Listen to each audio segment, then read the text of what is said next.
Hello दोस्तों, स्वागत है आपका हमारी सीरीज के चौथे एपिसोड में जिसका नाम है किताब घर। मैं हूं आपका होस्ट और दोस्त यावर और आज हम निकलने वाले हैं हमारी आज की किताब के साथ एक नए सफर पर, क्योंकि हर किताब कुछ कहती है। दोस्तों, क्या आप हर दिन उठकर एक एक्साइटमेंट फील करते हैं? क्या आप हर दिन वही काम करते हैं जिसमें आपका मन लगता है? क्या आपकी लाइफ बोरिंग है या आप हर दिन एंजॉय करते हैं? आज की इस किताब में आपको इन सारे सवालों का जवाब मिल जाएगा। आज हम बात करेंगे एक ऐसे टॉपिक की जो आपकी जिंदगी को एक नए रंग से भर देगा। आज की किताब का नाम है इकिगाई। इसके ऑथर हैं Hector Garcia Francis Miralles. Ikigai एक जापानीज कॉन्सेप्ट है जो बताती है कि आपकी जिंदगी का असली पर्पस क्या है और कैसे आप अपने गोल्स और हैप्पीनेस के बीच एक बैलेंस क्रिएट कर सकते हैं। ये किताब हमें ओकिनावा के लोगों की लाइफस्टाइल के बारे में बताती है जो दुनिया में सबसे ज्यादा लंबी उम्र जीते हैं। क्या है इनकी उम्र का राज? उनका इकिगाई। तो चलिए शुरू करते हैं और समझते हैं कैसे हम भी अपनी जिंदगी में अपनी इकिगाई को ढूंढ सकते हैं। चैप्टर 1, इकिगाई, जिंदगी का पर्पस। ऑथर कहते हैं ओकिनावा के लोग मानते हैं कि हर इंसान का एक इकिगाई होता है, वो चीज जो उन्हें सुबह उठने की वजह देती है। ये पर्पस आपके पैशन, प्रोफेशन, मिशन और वोकेशन के बीच का एक स्वीट स्पॉट होता है। एग्जाम्पल से समझते हैं। स्टीव जॉब्स का इकिगाई था दुनिया को सिंपल और इनोवेटिव टेक्नोलॉजी देना। एप्पल के हर प्रोडक्ट में वो सिंपलिसिटी और इनोवेशन रिफ्लेक्ट होती थी। इमेजिन एक टीचर जिसका पैशन है बच्चों को पढ़ाना और प्रोफेशन भी वही है। अगर वो अपनी मिशन, उनका फ्यूचर बनाने को रियलाइज करे तो टीचिंग सिर्फ एक जॉब नहीं, उनका इकिगाई बन जाता है। आपका पैशन क्या है? सोचिए। जिंदगी में खुशी का असली राज है अपने होने की वजह समझना। अपने इकिगाई को समझने के लिए अपने दिल को सुनो और अपनी स्ट्रेंथ को एक्सप्लोर करो। Chapter 2, secrets of longevity. Okinawa lifestyle. Okinawa के लोग 100 साल से ज्यादा जीते हैं क्योंकि वो एक हेल्दी और स्ट्रेस फ्री लाइफस्टाइल फॉलो करते हैं। हरा हाचिबू, ये एक जापानीज सेइंग है। अपना पेट 80% तक भरने का प्रिंसिपल फॉलो करते हैं। इससे ओवर ईटिंग नहीं होती। वो फिजिकल एक्टिविटी में एंगेज रहते हैं, गार्डनिंग, वॉकिंग और सिंपल एक्सरसाइजेस। जैसे कि एक एग्जांपल, ब्लू जोन्स जहां लोग सबसे लंबी उम्र जीते हैं के एक फार्मर कमाड़ा सैन 105 साल के होने के बावजूद अपनी फार्म के काम पे जाते हैं। उनका बिलीफ है कि काम और नेचर के साथ कनेक्शन ही उनकी हेल्थ का सीक्रेट है। आज से अपनी डाइट में फ्रूट्स और वेजिटेबल्स को ज्यादा जगह दें और प्रोसेस्ड फूड कम करें। अपने मील्स का पोर्शन कंट्रोल करके हरा हाचिबू प्रिंसिपल अडॉप्ट कर लें। चैप्टर 3, नो रिटायरमेंट, काम से मोहब्बत। ऑथर कहते हैं ओकिनावा के लोग कभी रिटायर नहीं होते। वो मानते हैं कि काम आपकी जिंदगी में एक सेंस ऑफ पर्पस लाता है। रिटायरमेंट का मतलब उनके लिए एक नए फेज की शुरुआत है जिसमें वो अपनी हॉबीज या पैशन को एक्सप्लोर करते हैं। एक एग्जाम्पल से समझते हैं। कोलोनेल सैंडर्स का नाम सुना है? KFC के फाउंडर ने अपने 60s में अपना इकिगाई ढूंढा। अपनी फ्राइड चिकन रेसिपी के साथ उन्होंने दुनिया भर में एक बिजनेस एम्पायर खड़ा किया।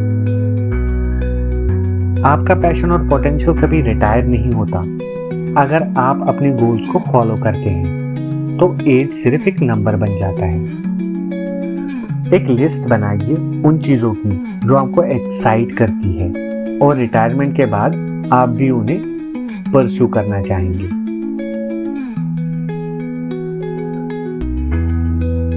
चैप्टर 4 फ्लो, बेहतरीन फोकस और हैप्पीनेस। फ्लो एक साइकोलॉजिकल स्टेट है जिसमें आप अपने काम में इतना खो जाते हैं कि आपको वक्त का पता ही नहीं लगता। इस स्टेट में काम बहुत चुनौती भरा हो जाता है, लेकिन आप उस काम को कंप्लीट कर लेते हैं। एक एग्जाम्पल से समझते हैं। माइकल जॉर्डन जब बास्केटबॉल खेलते थे तो वो अपने शॉट्स और गेम में इतने फोकस्ड रहते थे कि उन्हें टाइम का पता ही नहीं लगता था। वो फ्लो स्टेट के एक परफेक्ट एग्जाम्पल है। आइडेंटिफाई कीजिए वो काम जो आपको फ्लो स्टेट में ले जाता है, जैसे कि पेंटिंग, राइटिंग या कोडिंग। रोज कुछ टाइम उस एक्टिविटी के लिए निकाल लीजिए। फ्लो स्टेट आपके स्ट्रेस को खत्म करता है और आपके काम को एक आर्ट बना देता है। आपने काम में परफेक्शन लाने के लिए इस स्टेट को अचीव कीजिए। चैप्टर 5 रिलेशनशिप्स और कम्युनिटी, अपने लोगों के साथ। ओकिनावा के लोग अपनी फैमिली और फ्रेंड्स के साथ स्ट्रॉन्ग बॉन्ड्स बनाते हैं। उनका माओ सिस्टम एक सोशल ग्रुप जो हर इंसान को सपोर्ट करता है, उनकी कम्युनिटी का बैकबोन है। स्ट्रॉन्ग रिलेशनशिप्स आपको इमोशनली और मेंटली हेल्दी रखते हैं। एक एग्जाम्पल से समझते हैं। एक जापानीज ग्रैंडमदर मिसाओ सैन अपनी माओ ग्रुप के साथ रोज मिलती थी। ये ग्रुप उनका स्ट्रेस रिलीवर था और उन्होंने अपनी लाइफ की हर प्रॉब्लम को इसी सपोर्ट सिस्टम के साथ फेस किया। आपकी लाइफ में कौन है जो आपको सपोर्ट करते हैं? उन्हें एक थैंक यू नोट लिखिए और उनके साथ क्वालिटी टाइम स्पेंड करें। रिश्तों में इन्वेस्टेड रहना सिर्फ एक ड्यूटी नहीं, एक ब्लेसिंग है। Chapter 6 living in the present, ichigo ichie. Ichigo ichie का मतलब है कि हर मोमेंट को यूनिक समझना और उसे फुल्ली एंजॉय करना। मल्टीटास्किंग से दूर रहकर अपने मोमेंट्स को पूरा अटेंशन दो। इची हार्ट टोले की किताब द पावर ऑफ नाउ एक बिजनेसमैन के लाइफ को चेंज कर गई। वो पहले अपने पास्ट रिग्रेट्स और फ्यूचर के फेयर में उलझता रहता था, पर इचिगो इची का प्रिंसिपल अपनाने के बाद उसने प्रेजेंट मोमेंट का मजा लेना शुरू किया।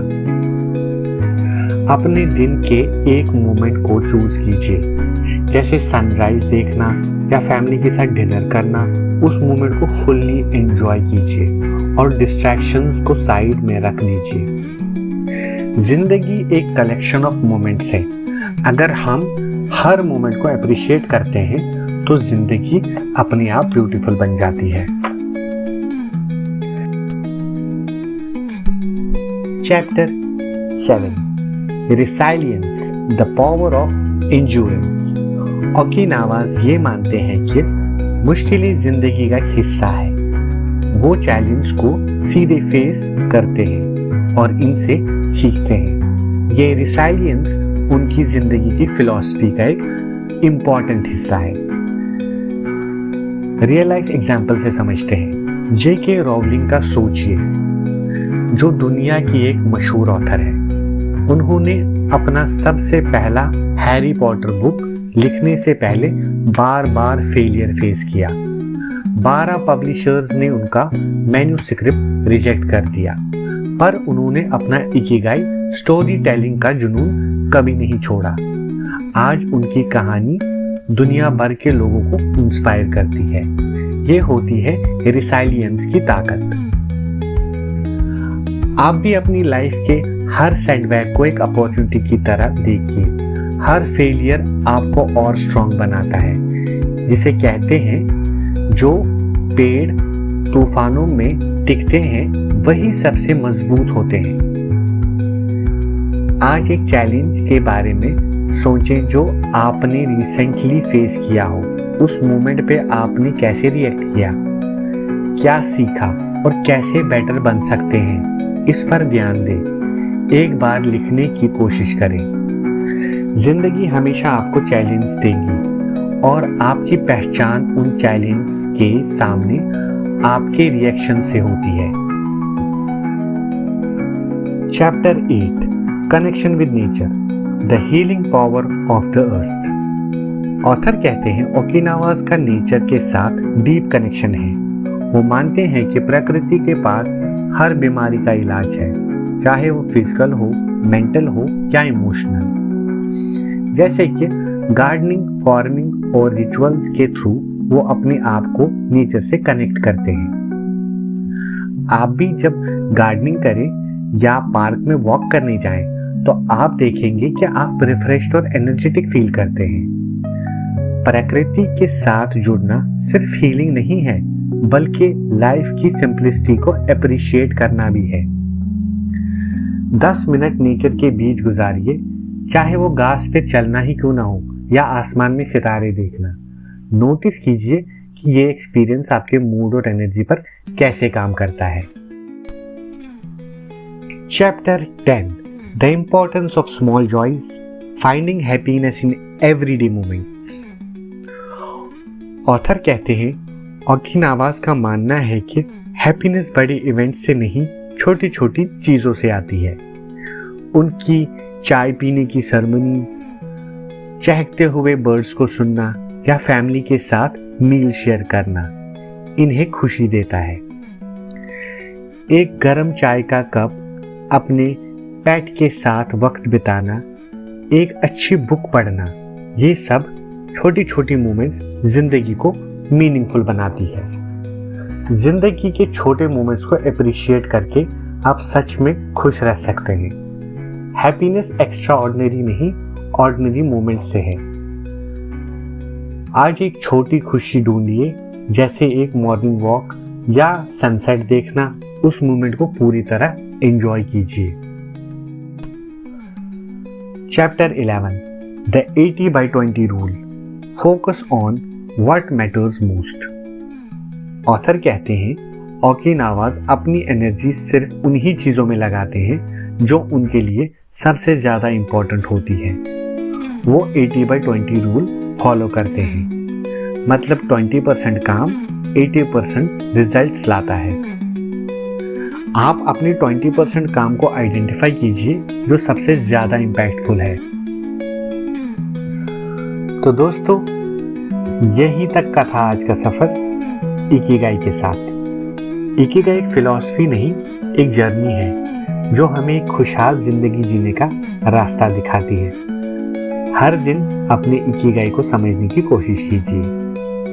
अगर आपको ये वीडियो पसंद आई हो तो लाइक कीजिए और अपने फ्रेंड्स के साथ शेयर कीजिए और सब्सक्राइब करना मत भूलिए। मैं हूं आपका होस्ट और दोस्त यावर, और आप होते हैं मेरे साथ किताबों के सफर में, क्योंकि हर किताब कुछ कहती है। Take care and I will see you in the next episode. Good bye.